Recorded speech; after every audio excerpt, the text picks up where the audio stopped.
Miqtagolen ndodhemi në teatrin Aleksandër Mojsiu në Durrës, pasi sot do ju tregojmë një pjesë e cila ka premierën pikërisht në ditën e sotme, quhet Martesa, është shkruar nga Çehov, por në fakt në skenën e teatrit Aleksandër Mojsiu në Durrës vjen nga regjisorja Driada Dervishi.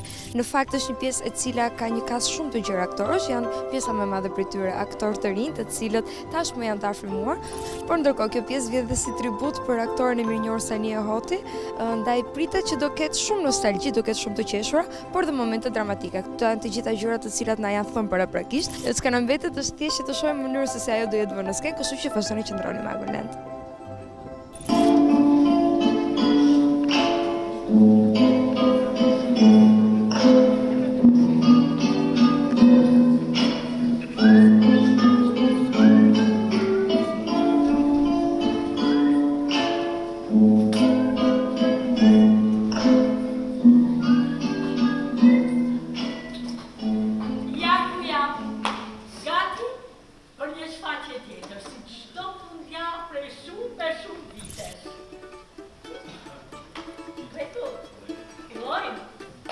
Po bëhet gjithmonë më shumë traditë dhe kënaqësi që të kem pra me Driada Dervishin. Në intervistën e parë që morëm bashkë tek Vanja Sonja Masha dhe të tjerët, më thej që kur ke Çehovin në dorë di që ke një gjë të mirë në duar. Dhe tashmë na eri solle Çehovi në formën e tij më të pastër. Si erdhi Martesa deri në finalizimin e saj që është pikërisht premiera e sotme. Unë besoj që u prit mjaft mirë, nuk e di, ju ishit vetë në sallë, arritët që të perceptonin gjitha ndoshta emocionet, sigurisht është një çike vështirë premiera, emocioni dhe disa herë ne duke u përpjekur që gjatë gjithë provave të marrim më të mirën edhe presim që ajo gjithçka të vinë në rritje, mendoj që është një element që mungon gjithmonë gjatë provave dhe është pikërisht publiku dhe duhet thënë që është ai që jep atë përbërësin magjik kur thonë dhe çon pjesën shumë më përpara. Në këtë drejtim mendoj që vetë pritja edhe gjithë impenjimin që aktorët kanë kur kanë një publik, sidomos si ai premierave që sigurisht është gjithmonë një publik mjaft entuziast, është një publik që e do vërtet teatrin mezi shpret që të shohë, them që arritën që pjesa të përcillej, të vinte gjithë ajo atmosferë një dasme.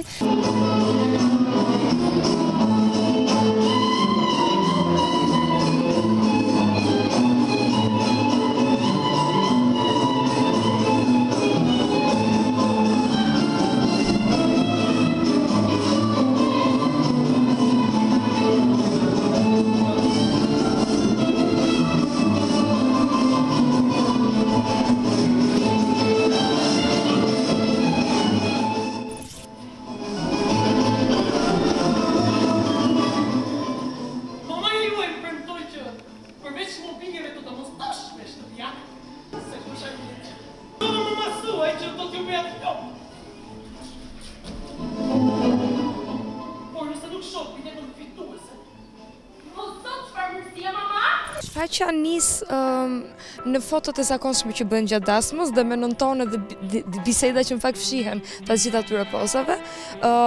Zhvillohet si një shfaqje ku secili bëhet protagonist me radhë dhe më pas kuptohet që në fakt ka qenë një shfaqje brenda shfaqjes.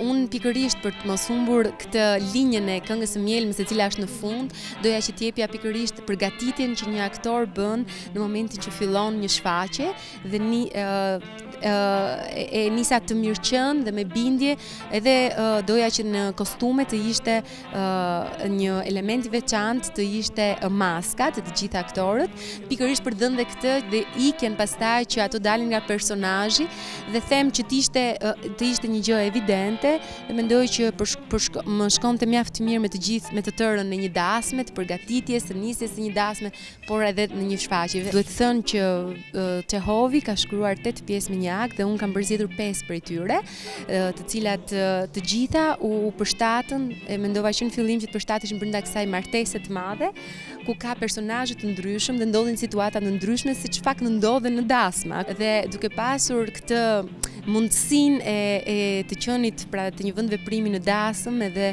mendoj që kjo ka ndihmuar shumë që të fusnim edhe atë që në dasëm është kudo gjendur, që është muzika dhe kërcimet, dhe për këtë dua të falenderoj koreografin Elton Ceva, i cili më ka ndihmuar mjaft që etydet të vinin, të gjithë koreografikët të vinin dhe të përcilleshin mirë, dhe nga aktorët mendoj që ishte një eksperiencë shumë e bukur, sepse mësuan, kanë një njohuri akoma më shumë për sa i përket kërcimit, të dhënit, jo vetëm nëpërmjet fjalës, emocionit, po edhe nëpërmjet lëvizjeve koreografike.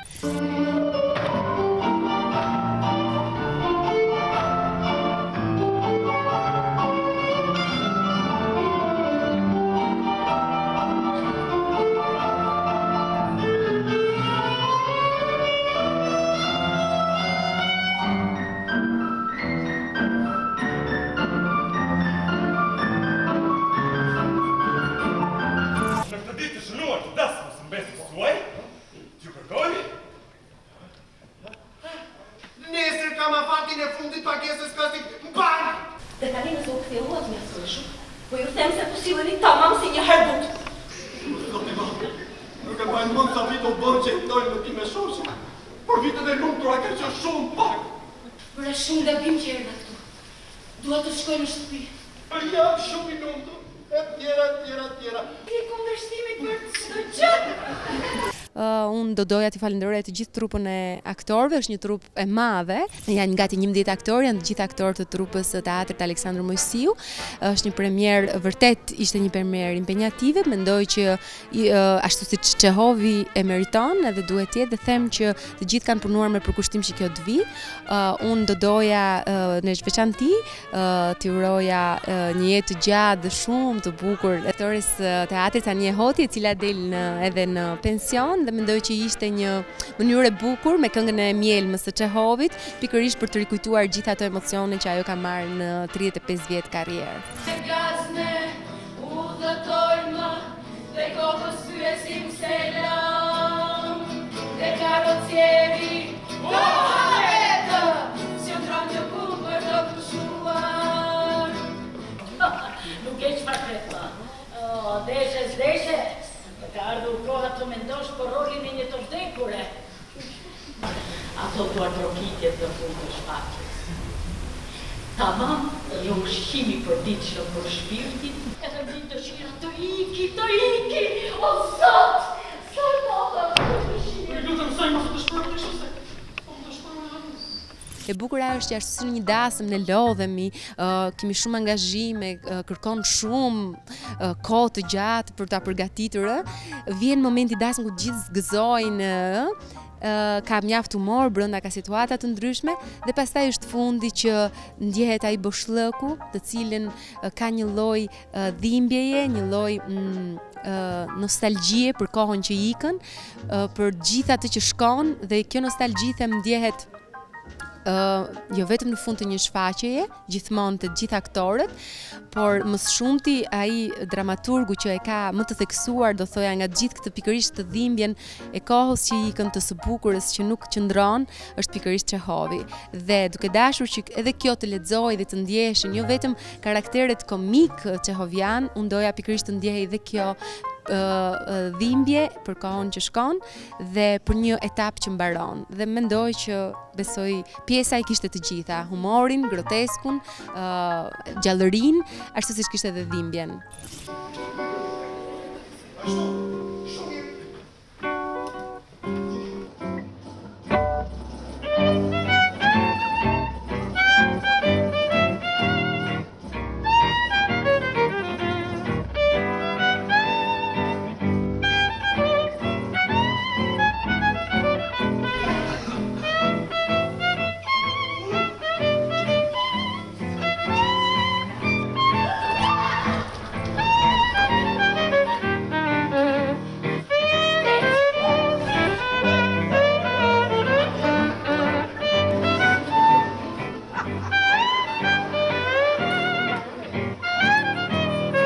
pas punës me Vanjën, Mashën dhe Sonjën, them që erdhi natyrshme që të punoj se s'bën një Çehov, dhe cila në teatrin Aleksandër Mojsiu, teatrin ku unë jam bërë regjizore, të cilja dhe mendoj që është një gjë shumë e bukur që kjo pjesë ju shtuar repertorit të teatrit tonë. Kjo është pjesa ku prezumohet që dhe ne duhet të largohemi me boshllëk, pasi është pjesa ku ne përfundojmë bisedën me Driadën, kemi mbaruar së pari dhe pjesët, por ka një batutë shumë të bukur në fund të shfaqjes. Perdja për sot mbyllet, por nesër do të hapet sërish. Që vazhdoni qëndroni me Agolend.